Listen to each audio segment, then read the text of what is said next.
Today's post is HOA called cops when I repaired my 150-year-old barn. So I made their HOA fees got an upgrade too. Our next post is from you, Macaulay. The barn, the battle, and the bill. You ever pour your heart into restoring a piece of history just to have a bunch of entitled HOA board members try to tear it down? Well, that's exactly what happened when I started repairing my family's 150-year-old barn. It had stood longer than any of them had even lived on the block, but when I picked up a hammer, they picked up the phone and called the cops. Big mistake, because they thought they were in charge.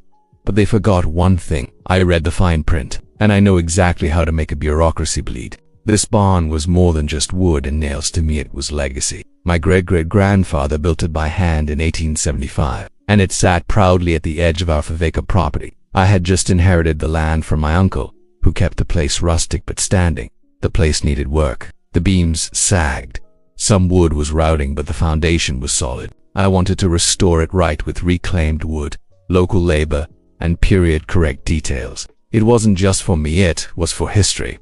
But then came the HOA board. We'd moved into this HOA neighborhood just 6 months ago, and I didn't think they'd have any reason to mess with me. The barn was on my land, set back from the main road, technically grandfathered in before the HOA ever existed. But the second they saw scaffolding go up, I started getting emails. The HOA declares war away. President Deborah Field's classic power-tripping suburban queen showed up at my property line one morning with a smug smile and a clipboard. That structure doesn't comply with HOA standards for outbuildings, she said. It's not an outbuilding, I told her. It's a historic barn, older than this entire subdivision. She didn't care. She warned me to cease unauthorized construction or face consequences. I calmly told her I had county permits and wasn't violating any codes. Still, the next day, the cops showed up.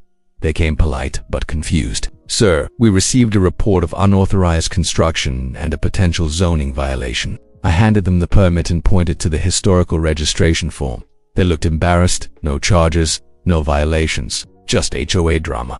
But that wasn't the end. Death by fines and harassment. Suddenly, I was flooded with HOA notices. My grass was 2 inches too long. My truck obscured the aesthetic cohesion of the neighborhood. I had too many visible trash cans. Every week a new fine. Every week Deborah and her HOA goons pushed harder. Then they tried to hit me where it hurt. They tried to change the bylaws to require all historical structures to be brought up to modern aesthetic standards, essentially. They wanted to force me to paint over 150-year-old barn wood to match beige vinyl siding. They were doing all of this because they hated that they couldn't control me. But I had something they didn't know. The loophole. I found the HOA's original charter tucked in some paperwork from the property transfer. And guess what? The barn. Technically, it wasn't part of the HOA jurisdiction. The dividing line on their map was off by 30 feet. Better yet, half the homes built in the last 10 years were using utilities that crossed through my land easement that required mutual agreement for any HOA fee changes.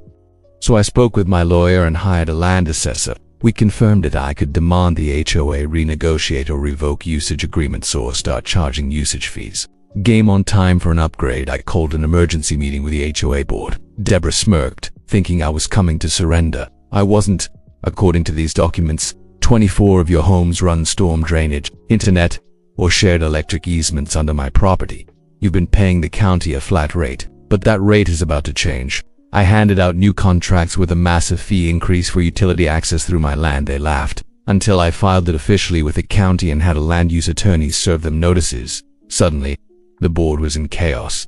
People were mad. Homeowners found out their fees were going to double unless the HOA paid me usage rights. Deborah called me vindictive. I called it rent. The fallout: 3 board members resigned. The HOA had to call a vote. And you know what the neighborhood chose? They paid the fees and voted Deborah out. Now I get a check every month for land access utility rights, and my barn, fully restored, county approved, and now listed on the state's historical registry. Some neighbors even stopped by to take photos. It's become a symbol not just of heritage, but of not backing down when you're in the right.